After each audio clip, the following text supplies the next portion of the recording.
सबैमा नमस्कार। आज धेरै दिन पछाडि म मेरो पुराना कुराहरू मैले खास गरी विभिन्न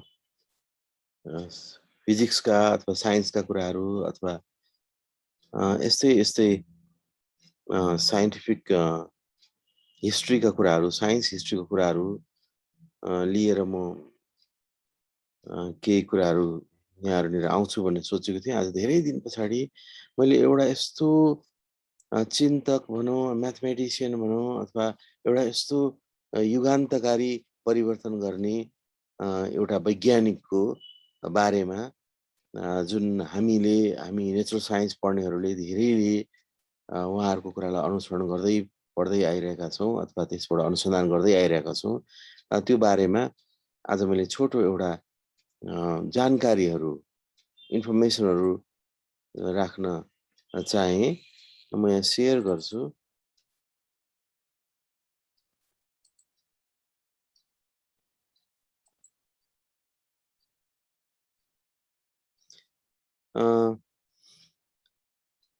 स्टिफन हकिन्सले धेरै पहिले 2005 मा, उहाँ त अहिले हामी सामु हुनुहुन्न, 2005 मा भन्नुभएको यो स्टेटमेन्ट धेरैलाई सम्झना हुनुपर्छ।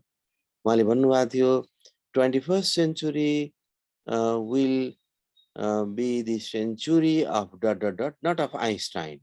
आइन्स्टाइनको शताब्दी हुने छैन, 21औं शताब्दी आइन्स्टाइनको होइन, अन्यको हुनेछ। एकजनालाई इंगित गरेर उहाँले भन्नुभएको थियो। त्यही नै कुरा मैले यहाँ राखेँ। 21st century will be the century of that personality, not of Einstein भनेर भन्नुभएको थियो। त्यो पर्सनालिटी, त्यो व्यक्तित्व, त्यो को हुनुहुन्छ, कसलाई स्टिफन हकिन्सले यसरी आफ्नो कुरा राख्नु भएको थियो 2005 मा। 2005 भन्ने बित्तिकै हामीले सम्झिनुपर्छ स्टिफन हकिन्सले आफ्नो कन्ट्रिब्युसनहरू, चाहे त्यो स्ट्रिङ थ्योरीको थ्रुबाट क्वान्टम ग्राभिटी को एक्सप्लोर डिस्कसन होस् अथवा चाहिँ रिलेटिभिस्टिक कस्मोलोजीको नयाँ कुराहरू हुन्, उहाँले आफ्नो कन्ट्रिब्युसन, धेरै कन्ट्रिब्युसन उहाँले हामीहरू सामु दिइसक्नु भएको अवस्था पछाडि उहाँले भन्नुभएको थियो 21st century will be the century of this personality, not of Einstein. अब को उहाँ हुनुहुन्छ त, कुन पर्सनालिटी हुनुहुन्छ त भनेर हामी उहाँले गर्नुभएको कुराहरू, उहाँ को हुनुहुन्छ त्यो बारेमा आज म यहाँहरुनिर उपस्थित भएको छु। उहाँको तस्बिर मैले देखाउन चाहे। 1805 मा जन्मिनुभयो, 1865 मा उहाँ यो जगतलाई, संसारलाई छोडेर हामीबाट जानुभयो। उहाँ असाध्यै चाहिँ एकदमै कुशाग्र बुद्धिको मानिस, बच्चा हुनुहुन्थ्यो बाल्यकालमा, असाध्यै। र उहाँको त्यो एबिलिटी चाहिँ अर्कै कुरामा एकदमै गहिरो थियो। उहाँको बारेमा लेखिएको थुप्रै बिब्लियोग्राफीहरू, बायोग्राफीहरू, अटोबायोग्राफी छैन, बायोग्राफीहरू देखिन्छ।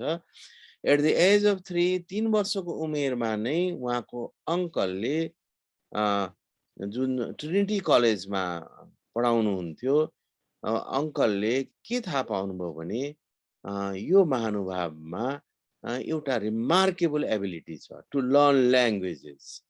ल्याङ्ग्वेज एकदमै चाँडै सिक्ने, चाँडै जान्ने, चाँडै बुझ्ने, धेरै ल्याङ्ग्वेजहरू ग्राप्स गर्ने। र त्यहाँनिर उहाँ जुन ठाउँमा रहनु भएको थियो, त्यो ठाउँमा उहाँ आयरल्यान्डमा हुनुहुन्थ्यो। आयरल्यान्डमा उहाँको ठाउँमा भएको लाइब्रेरीमा उपलब्ध किताबहरू, पुस्तकहरू, खास गरी ल्याङ्ग्वेजका, डिफ्रेन्ट ल्याङ्ग्वेजहरूको कसरी सिक्ने, ती ल्याङ्ग्वेजहरूको डिक्सनरी, त्यसको अध्ययन गरेर धेरै ल्याङ्ग्वेजहरूमा उहाँ सानो बच्चादेखि नै उहाँको चाहिँ तीक्ष्णता देखिन्थ्यो। यतिसम्म यहाँ लेखिएको छ एट द एज अफ 17 वर्षकै उमेरमा उहाँले लगभग 21वटा ल्याङ्ग्वेजहरू उहाँलाई आउँथ्यो। त्यो ल्याङ्ग्वेज उहाँले पढ्न सक्नुहुन्थ्यो, त्यो ल्याङ्ग्वेज उहाँले बुझ्न सक्नुहुन्थ्यो र अधिकांश उहाँले जान्नुभएको ल्याङ्ग्वेजहरू बोल्न पनि सक्नुहुन्थ्यो। तिनी मध्ये आश्चर्यजनक कुरा के छ भने तिनी मध्ये 21 मध्ये चाहिँ Hebrew language, Persian language, Arabic language, even Indian language, even Sanskrit पनि उहाँले पढ्न सक्नुहुन्थ्यो, बुझ्न सक्नुहुन्थ्यो, एन्ड इभन मलयालम ल्याङ्ग्वेज। यसरी उहाँको तीक्ष्ण प्रतिभा देखेर उहाँको अङ्कलले उहाँलाई सानो बच्चादेखि नै ट्रिनिटी कलेजमा ल्याउनु भयो र उहाँको कन्ट्रिब्युसन मैले थोरै यहाँ देखाउन खोजेँ। उहाँको नाम अथवा उहाँ को हुनुहुन्छ भन्नुभन्दा अगाडि हामी धेरैलाई थाहा छ, हामी फिजिक्सका स्टुडेन्ट अथवा म्याथमेटिक्सका स्टुडेन्ट अथवा फिजिकल साइन्सका स्टुडेन्टहरूलाई धेरैलाई थाहा छ यो टेन्सर भन्ने कुरा। यो टेन्सरको यो वर्डलाई क्वाइन गर्ने नै उहाँ हुनुहुन्थ्यो। He coined the name, this name tensor, and the prime version of the tensor is called Versor. Versor भन्ने कुरा उहाँले प्रतिपादन गर्नुभयो। त्यसपछि उहाँले टेन्सर शब्दलाई यसलाई क्वाइन गर्नुभयो। ओभियसली उहाँ म्याथमेटिशियन हुनुहुन्थ्यो भन्ने यहाँ बुझिन्छ। त्यस्तै उहाँको कन्ट्रिब्युसन म्याथमेटिक्समा एकदमै इम्पोर्टेन्ट छ। हामीलाई थाहा छ क्वाटर्नियन कम्प्लेक्स नम्बरको जेनरलाइजेसन, कम्प्लेक्स नम्बर जब हामी जेनरलाइज गर्छौँ त्यसमा यो इम्पोर्टेन्ट पार्ट आउँछ अथवा इम्पोर्टेन्ट एरिया आउँछ, ह्युज एरिया आउँछ। त्यस्तै उहाँले भेक्टर फिल्डमा उहाँले कन्ट्रिब्युट गर्नुभयो, भेक्टर फिल्ड डिफाइन गर्नुभयो, प्रयोग गर्नुभयो, योसँग सम्बन्धित नियमहरू व्याख्या गर्नुभयो, प्रमाणित गर्नुभयो। त्यस्तै एउटा खालको स्पेशल टाइपको ट्रान्सफर्मेसन, त्यसलाई हामी क्यानोनिकल ट्रान्सफर्मेसन भन्छौँ। क्यानोनिकल भनेको सामान्यतया कुनै म्याट्रिक्सलाई डायगोनलाइज गर्ने हो अथवा म्याट्रिक्सलाई सल्भ गर्ने हो अथवा सिरिज अफ इक्वेसन्सहरूलाई सल्भ गर्ने टेक्निक हो। त्यो टेक्निक इन्भल्भ भएको ट्रान्सफर्मेसन उहाँले डिस्कभरी गर्नुभयो, उहाँले पत्ता लगाउनुभयो त्यो उपाय। त्यस्तै उहाँको एकदमै इन्ट्रेस्टिङ र इम्पोर्टेन्ट कन्ट्रिब्युसन हामी फिजिक्सका स्टुडेन्टहरूलाई धेरै पहिले स्कुलदेखि नै हामी पढ्ने गर्छौँ। ज्योमेट्रिकल अप्टिक्स, जुन मिररबाट हुने अथवा लेन्सबाट हुने डिफ्रेन्ट काइन्ड्स अफ लेन्सहरू हुन्छ, त्यो अप्टिक्सको कन्ट्रिब्युसन पनि उहाँले गर्नुभएको हो। Not only theoretically, also laboratory. Okay, आइन्स्टाइनले 1908 मा स्पेस टाइमको कन्सेप्ट ल्याउनु भयो। यो स्पेस र टाइमलाई छुट्याउन सकिँदैन। स्पेस र टाइम जुडेको हुन्छ र यसैबाट नै उहाँले जेनरल थ्योरी अफ रिलेटिभिटी सम्म पुग्नुभयो। पहिले स्पेशल थ्योरी रिलेटिभिटीमा जानुभयो, त्यसपछि त्यहाँनिर डिफ्रेन्ट कुराहरू E=mc² आयो, length contraction, time dilation etcetera etcetera कुराहरू आयो, जुन हामीहरूलाई थाहा छ फिजिकल साइन्सको स्टुडेन्टलाई। आइन्स्टाइनले स्पेस टाइमको कन्सेप्ट 1908 मा दिनुभएको थियो, जसबाट special theory relativity, general theory relativity अर्थात् रिलेटिभिटी जुन एकदमै इम्पोर्टेन्ट विधा हो, इम्पोर्टेन्ट डिस्कभरी हो, त्यो हामी सबैलाई थाहा भएको कुरा हो। यो 1908 मा आएको थियो। यो आउनुभन्दा धेरै पहिले, लगभग 58 वर्ष अगाडि, 58 years बिफोर दिस कन्सेप्ट, उहाँले जुन पर्सनालिटी, जुन म्याथमेटिसियनको हामी आज कुरा गरिरहेको छौँ, उहाँले यो कुरा भनिसक्नु भएको थियो। स्पेसलाई र टाइमलाई छुट्याएर राख्न सकिँदैन, दुईटा मिलेर 4 डाइमेन्सन बन्छ र त्यो 4 डाइमेन्सनको म्याथमेटिकल फर्मुलेसन पनि गरिसक्नु भएको थियो 58 वर्ष अगाडि। उहाँले यो लेख्नुभएको स्टेटमेन्ट मैले यहाँ राखेँ उहाँको किताबबाट। Time is said to have only 1 dimension. It is very clearly written here, and space to have 3 dimensions. The mathematical quaternion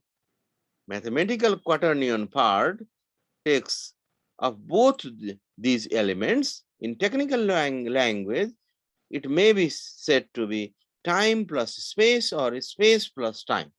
And in this sense, it has, or at least involves a reference to 4 dimensions. And how the one of time, of space, the 3, might in the chain of symbols giddle be. यसरी उहाँले 1854 मै आइन्स्टाइनले contribute गर्नुभएको कुरा 58 वर्ष अगाडि नै उहाँले भन्नुभएको थियो, साथै उहाँले यसलाई प्रमाणित पनि गर्नुभएको थियो।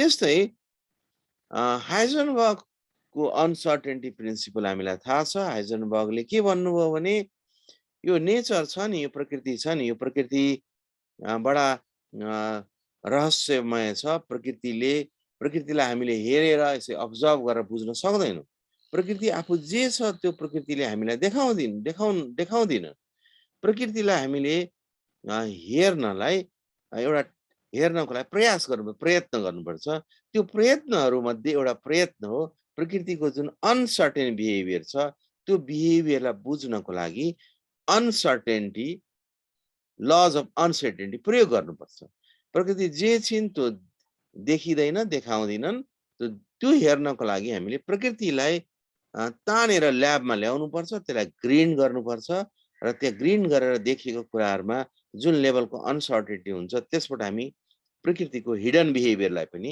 बुझ्न सक्छौं भनेर जुन भन्नुभएको थियो र यो एकदमै इम्पोर्टेन्ट यो हाइजनबर्ग अनसर्टेनिटी प्रिन्सिपलको म्याथमेटिकल फर्म हो q भनेको पोजिसन भयो p भनेको मोमेन्टम भयो यी दुईटा कुरा चाहिँ क्यानोनिकली कन्जुगेट भ्यारिएबल्सहरु हुन् क्यानोनिकली कन्जुगेट भ्यारिएबल्सहरु कम्युट हुँदैनन् यिनीहरुलाई एउटालाई मेजर गर्न खोज्यो भने अर्कोमा अनसर्टेनिटी हुन्छ अर्कोलाई एक्ज्याक्टली मेजर गर्न खोज्यो भने अर्कोमा अनसर्टेनिटी हुन्छ यो दुईटैलाई प्रिसाइजली मेजर गर्न सकिदैन प्रिसाइजली मेजर गर्न सकिने भएको भए यहाँ हामी इक्वल्स टु 0 भनेर लेख्छौं so this is not equals to 0 this equals to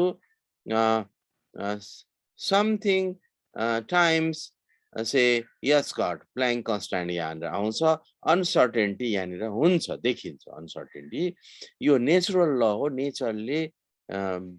नेचरले behave नेचरको बिहेभ यस्तो खालको छ भनेर उहाँले डिस्कभर गर्नुभयो उहाँले 1912 मा र त्यसको धेरै समय अगाडि त्यही समयमा त्यही बुकमा 1854 मा भनेको अझै 60 वर्ष भन्दा अगाडि उहाँले जसको हामी आज कुरा गर्न गइरहेको छौं उहाँले यो कुरा बुकमा लेख्नु भएको थियो क्यानोनिकली कन्जुगेट भ्यारिएबल्स हामीले भन्यौ नि यो दुईटा क्यानोनिकली कन्जुगेट भ्यारिएबल्सहरु हो क्यानोनिकली conjugate भ्यारिएबल्स should be placed in the equal footing in order to get picture of whole path of the dynamical variables.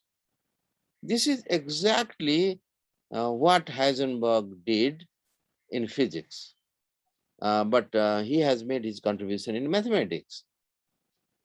Okay, अब यो को हुनुहुन्थ्यो कसले यसरी यो कुरा गर्नुभयो भन्ने कुरा म यहाँ देखाउन गइरहेको छु उहाँ ह्यामिल्टन हुनुहुन्थ्यो विलियम रोयन ह्यामिल्टन हुनुहुन्थ्यो Sir William Rowan Hamilton was an Irish mathematician. Andrews Professor of Astronomy पनि उहाँको उपाधि थियो at Trinity College Dublin and he was also Royal Astronomer of Ireland. He worked in both pure mathematics and mathematics for physics. र उहाँको contribution त्यो बेलामा यति important थियो र अहिले त झनै यति इम्पोर्टेन्ट भएर आइरहेको छ कि स्टिफन हकिन्सले भन्नुभयो 21st century will be the century of Hamilton not of Einstein किनभने अहिले हामी चाहे त्यो सब एटमिक टाइनी पार्टिकल्सहरुको त्यहाँ भित्रको समाधान नभएको अनसल्भ इश्यूजहरु सल्भ गर्नको लागि कोशिश गरे पनि अथवा लार्ज स्केल स्ट्रक्चरमा ह्युज स्ट्रक्चर स्काईमा भएको एकदम डीप स्काईमा भएको जुन स्ट्रक्चरहरु छ त्यो स्ट्रक्चर कसरी बन्यो कसरी इभल्भ हुन्छ त्यो कुरालाई डिस्कस गर्न होस् त्यो दुईटै सिस्टममा टाइनी पार्टिकलको केसमा पनि ह्युज स्ट्रक्चरको केसमा पनि त्यो सिस्टमको ह्यामिल्टोनियन हामीले लेख्नु पर्छ र त्यो ह्यामिल्टोनियनलाई सल्भ गर्नुपर्छ र सल्भ गर्ने टेक्निकहरु उहाँले नै दिनुभएको थियो जुन एकदमै इम्पोर्टेन्ट हुँदै आइरहेको छ so he made important contributions to optics classical mechanics and also algebra of course he contributed significantly in algebra as well अब ह्यामिल्टन वास्तवमा फिजिसिस्ट हुनुहुन्न थियो उहाँ बेसिकली म्याथमेटिशियन हुनुहुन्थ्यो तर उहाँको कन्ट्रिब्युसनहरु एकदमै उहाँको कन्ट्रिब्युसन एक्सटेन्सिभली युज हुन्छ फिजिक्समा अहिले हामीले हेर्यौं भने त्यो theoretical physics मा अथवा experimental plan गर्नको लागि गरिने थ्योरीहरुमा हरेक दिन thousand Hamiltonian processesहरुको Hamiltonian लेख्ने गरिन्छ, Hamiltonian of the system लेख्ने गरिन्छ र त्यसलाई solve गर्ने गरिन्छ, solve गरिसकेपछि त्यसको रिजल्टलाई एनालाइज गरेर experimental plan गर्ने गरिन्छ.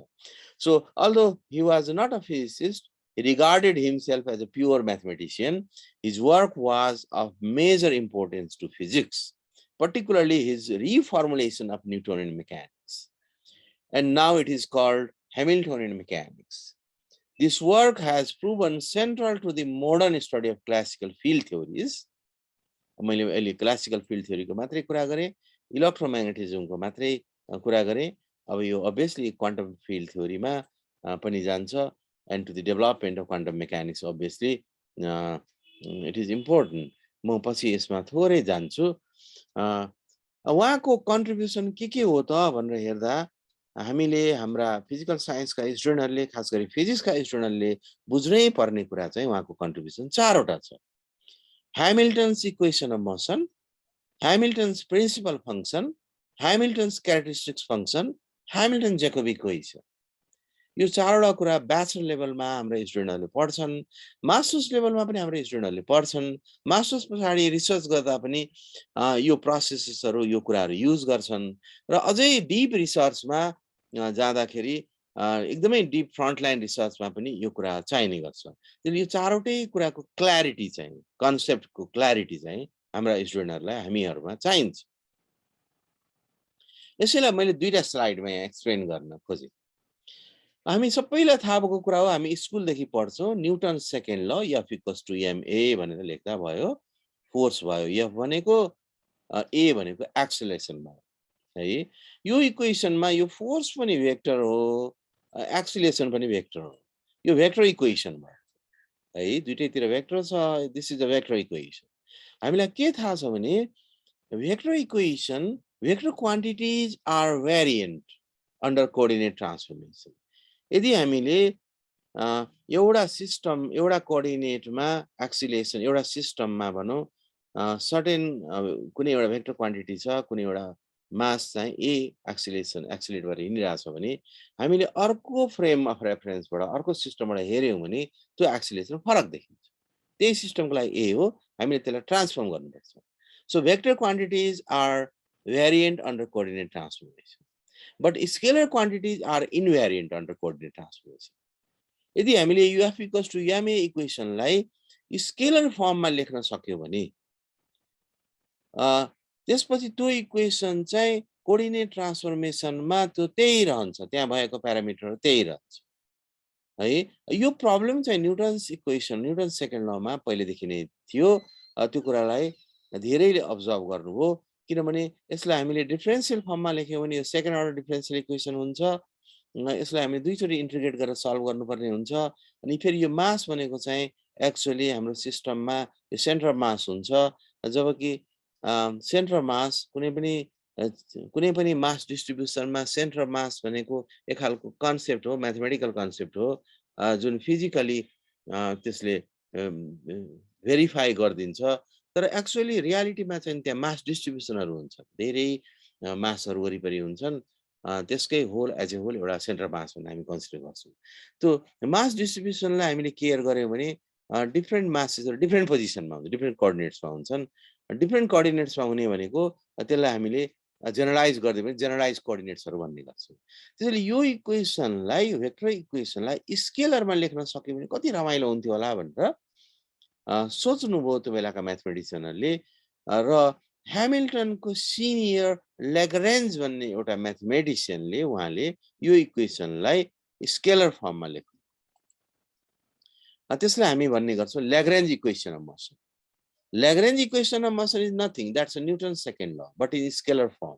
यहाँ हेरौँ त यो इक्वेसनमा यो यल जुन छ नि त्यो ल्याग्रेन्जियन हो. Lagrangian is energy. It is the difference between potential, kinetic and potential energy. त्यो डिफरेन्स हो, kinetic T - V हो.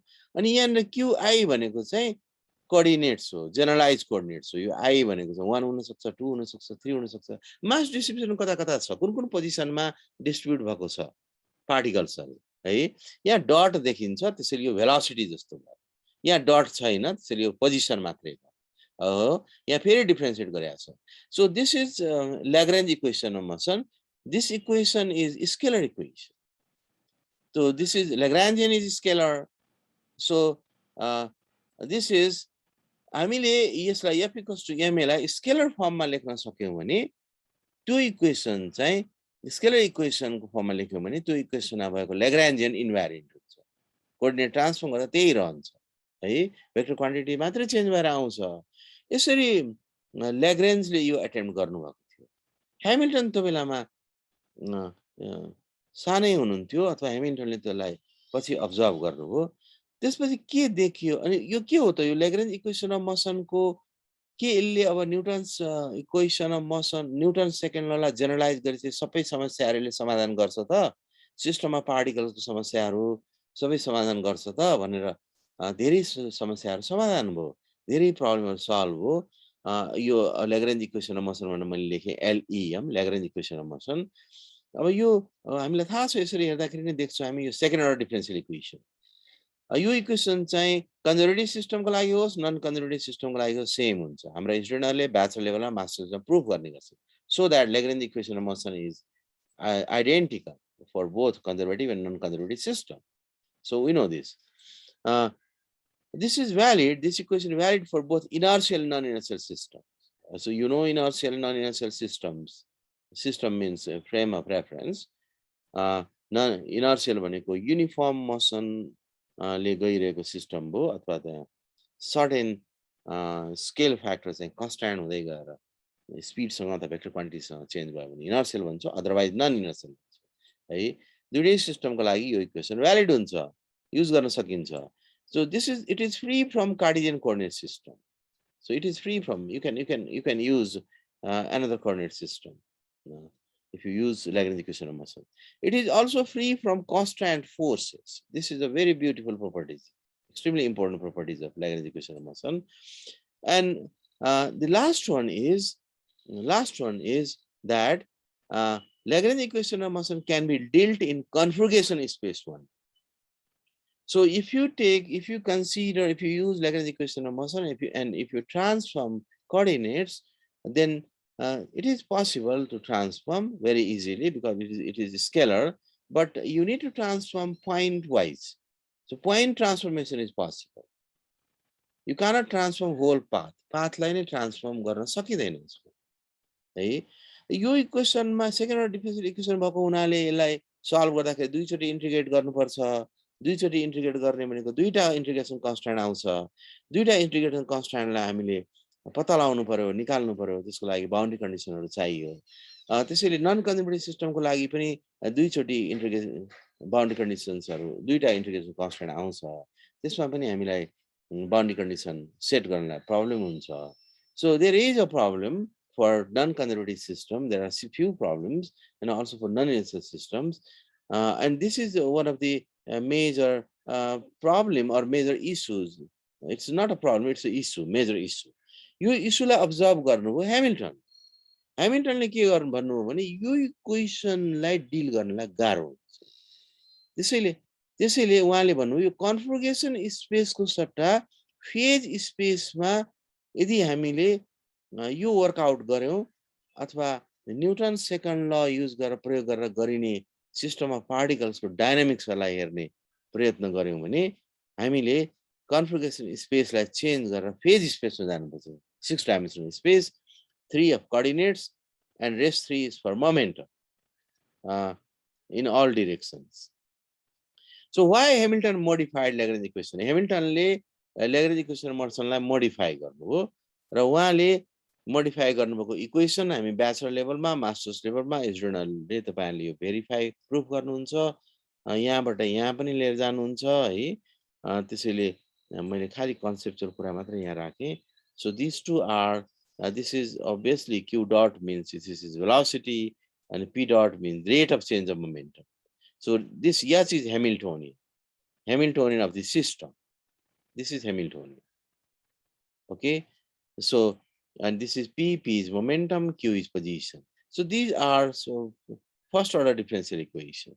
And उहाँले Lagrange equation र मसँग point transformation मात्रै हुन्थ्यो, point transformation हुन्थ्यो र धेरै पोइन्टहरु ट्रान्सफर्म गरेर मात्रै इन्फर्मेसन कताबाट कता गयो त भन्दा धेरै पोइन्टहरु ट्रान्सफर्म गरेर मात्रै थाहा हुन्थ्यो।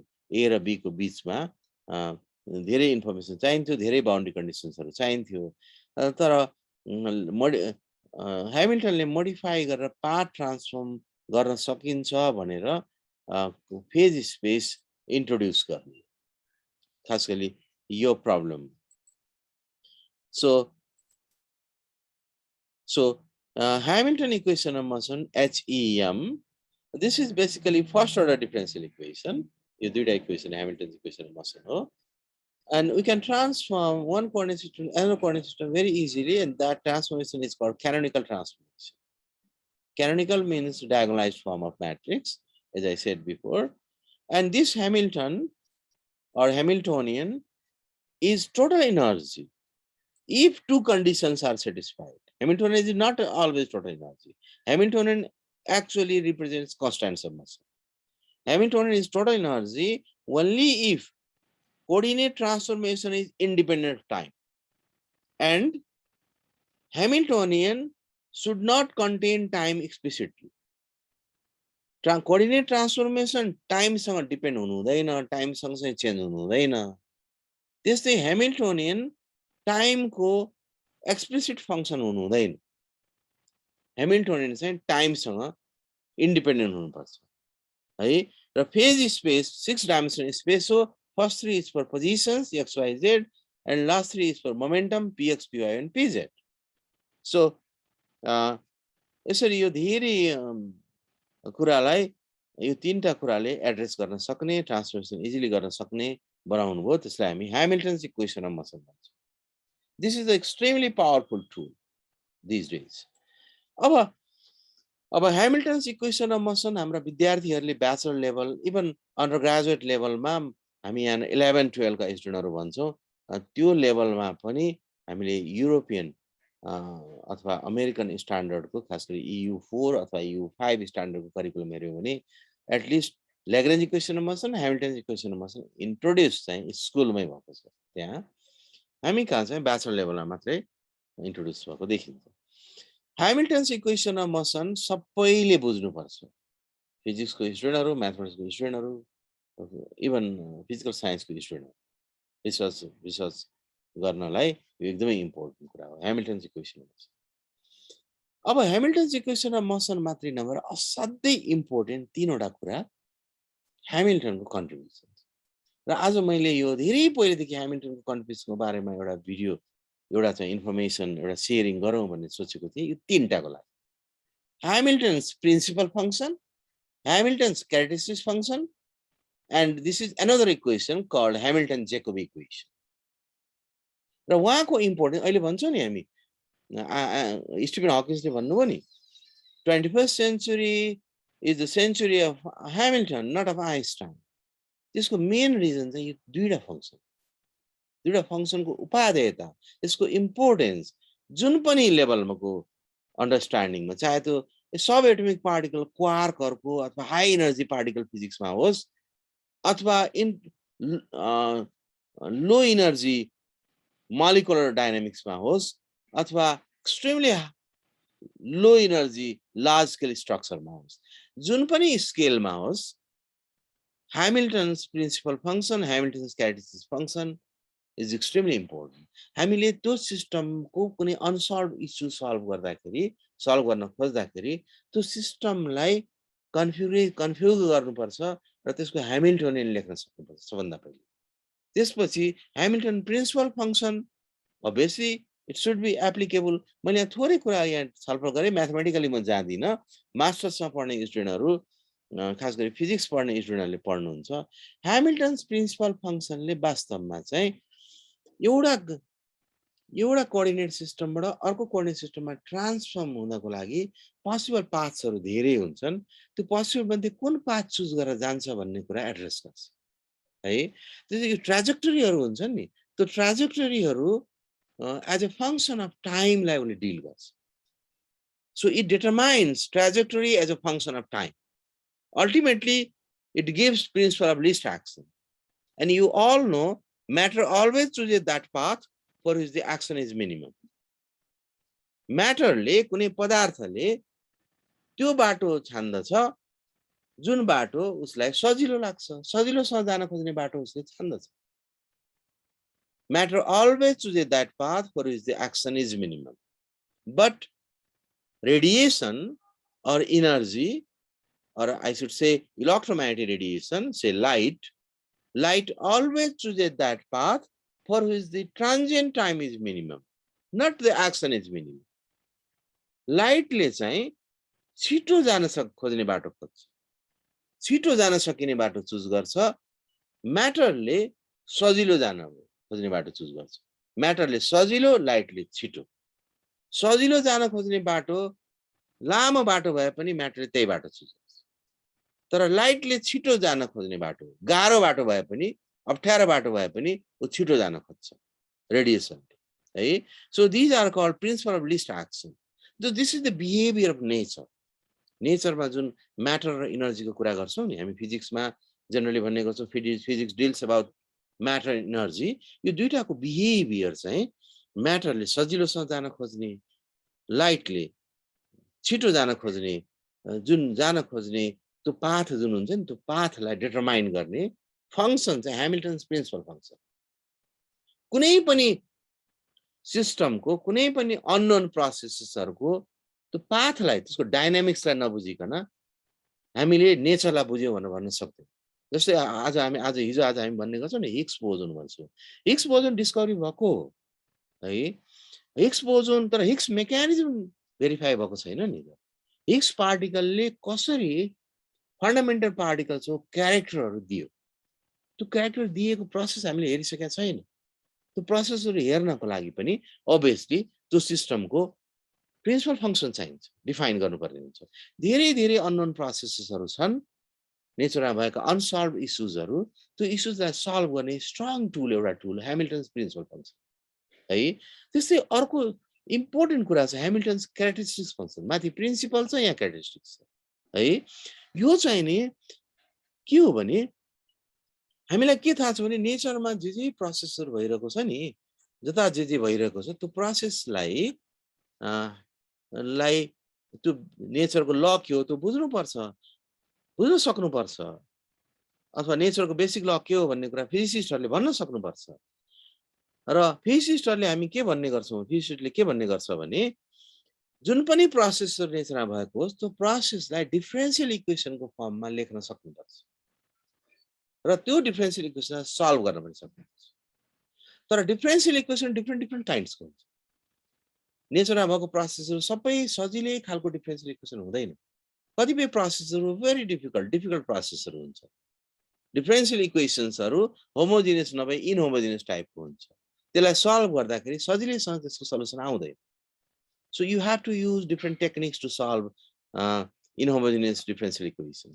कतिपय प्रोसेसहरु त डिफरेन्शियल इक्वेसनबाट नलेखिने खालको पर्टिकुलरली स्टोकास्टिक प्रोसेसहरुलाई हामीले एड्रेस गर्नको लागि अलिकति मेहनत गर्नुपर्छ. इनहोमोजेनियस इक्वेसनबाट पनि माथि उठ्नुपर्छ है. त्यस्तो खालको केसेसहरु भयो. Non conservative system, stochastic processes, inhomogeneous differential equation, inhomogeneity बढेको खालको सिचुएसन भयो भने हामीले कसरी त्यसलाई एड्रेस गर्ने त भन्दा त्यो बाटो पनि त्यो कठिनतम बाटो हो. अहिले सबैभन्दा बढ्ता एक्सप्लोर अथवा युज हुने प्रिन्सिपल फंक्सनको युज त धेरै भइरहेको छ, भइसकेको छ. 1925 पछाडी भन्छु म. यसको चाहिँ एक्सटेन्सिभ युज छ. यसले के गर्छ भने यसले डिफरेन्ट काइन्ड्स अफ जेनेरेटिङ फंक्सन्सहरु हामीलाई दिन्छ. तिम्रो कस्तो खालको ट्रान्सफर्मेसन हो है. त्यसमा एउटा एक्जिस्टिङ ट्रान्सफर्मेसन हुन्छ, वर्ल्ड कोअर्डिनेट्स भनेर भन्छौं हामी है. त्यसपछि हुन्छ त्यसमा त्यसलाई ट्रान्सफर्म गरेर हामीले न्यू कोअर्डिनेट्स, न्यू सिस्टममा लिएर जान्छ. अनि हामीले प्रोसेसलाई बुझ्नको लागि ट्रान्सफर्मेसन त एसेन्शियल छ है. किनभने प्रोसेसहरु सबै नै डायनामिकल प्रोसेसहरु हुन्छन् काइनेमेटिक्स भइरहेको हुन्छ त डायनामिकल प्रोसेसहरु हुन्छन् त्यसैले त्यहाँ हामी चाहे त्यो एनर्जी होस् चाहे म्याटर होस् अथवा तिनीहरुको जस्तो जे रूप होस् tiny very large very low energy very high energy very hot very cold whatever the nature you need if you want to if you want to find the behavior we have a generating functions generating function of first kind second kind third kind Hamilton's दिनु भएको छ त्यसबाट हामी world coordinate सिस्टमबाट but a new coordinate system हामी transfer गर्न सक्छौं desired coordinate system transfer गर्न सक्छौं र हाम्रो जेनेरेटिङ फंक्शनको नेचर अनुसारले हामी प्रब्लमलाई बुझ्न सक्छौं probably it is difficult for undergraduate student whatever I said but you will learn it better in the future if you try to go through the Google or if you try to go through any standard book you understand it very easy so characteristics function means it gives a generating function generating फंक्शनहरु जति खालका हुन्छन् तिनीहरुको आफ्नो nature हुन्छ त्यो nature अनुसारले हामीले प्रोसेसहरुलाई बुझ्न सक्छौं प्रोसेसलाई बुझ्दाखेरि obviously हामीले ट्रान्सफर्मेसन गर्नुपर्छ र एउटा खालको ट्रान्सफर्मेसन पर्फेक्ट ट्रान्सफर्मेसन भनेको क्यानोनिकल ट्रान्सफर्मेसन जुन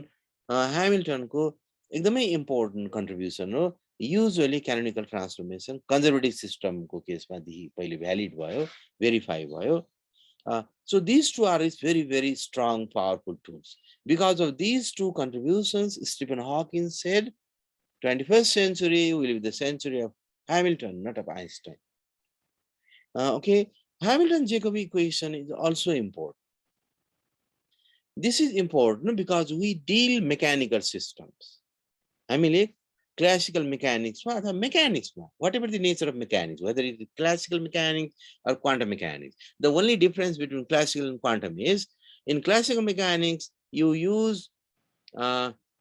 real number to determine the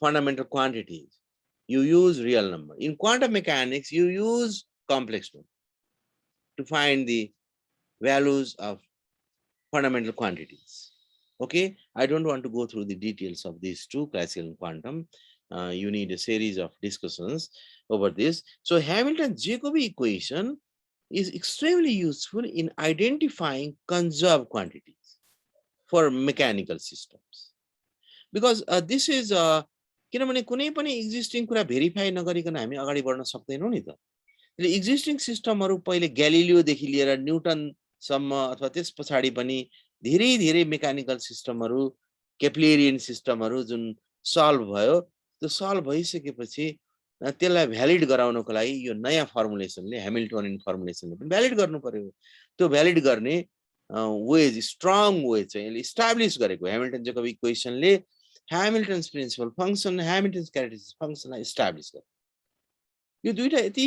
important contribution हो यो कन्ट्रिब्युसनलाई हामीले कम्पेयर गर्यो भने अहिलेको कन्ट्रिब्युसन जुन हुने गर्छ जसबाट नोबेल प्राइजहरु फिजिसिस्टले पाउनुहुन्छ those contributions are very focused and very precise and very specific but these contributions are very focused very precise and extremely extensive it can be used everywhere by everyone and it can not only it can be I should say it should be used to explore new things in all regions. So for all students, say the students of physics, mathematics, and also the student of computational stuffs, this is extremely important. The Hamilton उहाँको नाम हो Hamiltonian चाहिँ त्यो यच भनेर लेखेको छ नि त्यो हो The Hamiltonian is the name of both a function Hamiltonianलाई हामीले यदि फंक्शन भन्यो भने त्यो चाहिँ क्लासिकल मेकानिक्समा को कुराकानी भयो Hamiltonian is a function so अघि हामीले लेख्यौ नि principal function characteristic function that is in classical mechanics Hamiltonian is an operator it is not a function it is an operator in quantum mechanics I have not gone through the details of this and Hamiltonian is a term in the graph theory, in mathematics. त्यसैले Hamiltonian classical mechanics मा प्रयोग गर्दा function हुन्छ अथवा function quantum mechanics मा operator हुन्छ त्यस्तै graph थ्योरीमा यो टर्म हुन्छ ओके सो त्यसपछि अब ह्यामिल्टनको फ्यामिलीको थोरै कुरा गर्दा ह्यामिल्टनको धेरै जना सिब्लिङहरु हुनुहुन्थ्यो he was the fourth of 9 children born to Sarah Hutton and Hamilton, Archibald Hamilton. उहाँहरु डब्लिनमा बस्नुहुन्थ्यो Hamilton's father. डब्लिनमै Hamiltonले पनि धेरै समय लगभग पुरै समय डब्लिनमै बसेर काम गर्नुभयो लगभग यही ट्रिनिटी कलेजमा उहाँ हुनुहुन्थ्यो पछि उहाँ अब्जर्भेटरीमा पनि जानुभयो his father was a solicitor. By the age of 3, अगाडि हामीले डिस्कस गर्यौं, Hamilton has been sent to live with his uncle, James Hamilton, a graduate of Trinity College. Trinity College उहाँले पढाउनुहुन्थ्यो, उहाँको अंकलले सानो बच्चादेखि यहाँ ल्याउनुभयो र पछि ट्रिनिटी कलेजमै उहाँले होल लाइफ बिताउनुभयो। एकदमै चाँडै नै उहाँले त्यहाँनिर एन्ड्रुज प्रोफेसर हुनुभयो। उहाँ अन्डर ग्रेजुएट पढ्दाखेरि कस्तो इन्ट्रेस्टिङ र एकदम विश्वासै नलाग्ने कुरा छ। He studied both classics and mathematics. Classics भन्ने चाहिँ एउटा फिलोसफी बेस्ड कोर्स हुन्थ्यो। He studied both classics and mathematics. He did BA in 1827, MA in 1837. While still an undergraduate, भनेको BA गर्न साथै, he was appointed Andrews Professor of Astronomy and Royal Astronomer of Ireland. Undergraduate student में उहाँ royal astronomer हुनुभएको थियो है। Royal astronomer भइसकेपछि उहाँले यो अब्जर्भेटरीमा यो डुनसिन्क अब्जर्भेटरी हो, यो अहिले पनि यसको इम्पोर्टेन्स छ। यहाँ ठूलो यसको यो त हिस्टोरिकल बिल्डिङ हो, अरु अब्जर्भेटरी पनि छ। अन्डरग्रेजुएट पढ्दै उहाँ 21 इयर्सको उमेरमा उहाँले रोयल एस्ट्रोनोमर अफ आयरल्यान्ड हुनुभयो। त्यसपछि यो अब्जर्भेटरीमा शिफ्ट हुनु। In his youth, Hamilton owned a telescope and become an expert at calculating celestial phenomena. उहाँले त्यो टेलिस्कोपबाट अब्जर्भ गरेर celestial phenomena, स्टारको स्टेलर डायनामिक्सहरु, स्टेलर ग्रुप्सहरुको डायनामिक्सहरु, स्टारहरुको सेन्टर मासहरु, त्यसको एक्जिस्टिङ थ्योरीहरु त्यसमा अप्लाई गर्ने र डायनामिक्सहरु प्रिडिक्ट गर्ने, त्यसपछि फेरि नेक्स्ट डे अथवा नेक्स्ट मन्थ त्यो डायनामिक्स भेरिफाई हुन्छ कि हुँदैन भनेर हेर्ने। त्यसै इक्लिप्समा उहाँले धेरै काम गर्नुभएको थियो है। Expert at calculating celestial phenomena, for instance, the locations of the visibility of eclipses of the moon, as he had received extremely high grades. It is written here. He has received extremely high grades for both classics and science. It was not too unusual that on 16 June 1827, हेर्नु त जम्मा 21 वर्षको उमेरमा still an undergraduate student, he was elected Royal Astronomer of Ireland and came to live at this observatory, Dunsink Observatory, where he remained until his death, 1865. सम्म उहाँले यही अब्जर्भेटरीमा बस्नुभयो। उहाँको सबै कन्ट्रिब्युसन यही अब्जर्भेटरीमा रह्यो। Thank you. मैले आज हेमिल्टनको बारेमा र उहाँको कन्ट्रिब्युसन खास गरी फिजिकल साइन्सका स्टुडेन्टहरुलाई ध्यानमा राखेर उहाँको कन्ट्रिब्युसन कुरा उल्लेख गरे। त्यस्तै उहाँको म्याथमेटिक्सका स्टुडेन्टलाई म्याथमेटिक्सको लागि कन्ट्रिब्युसन एकदम ह्युज कन्ट्रिब्युसन छ। क्वाटर्नियनको एरिया नै एकदम ह्युज एरिया छ। त्यो आइकोसियन अल्जेब्रा पनि उहाँले त्यो ब्रान्चको डिस्कभरी गर्नुभयो कि उहाँले हो। भर्सर पनि अहिले एक्जिस्टिङ छ। यति भन्दै मैले आजको यो धेरै समय पछाडी एकाडेमिक कुराकानी गरेँ। Thank you.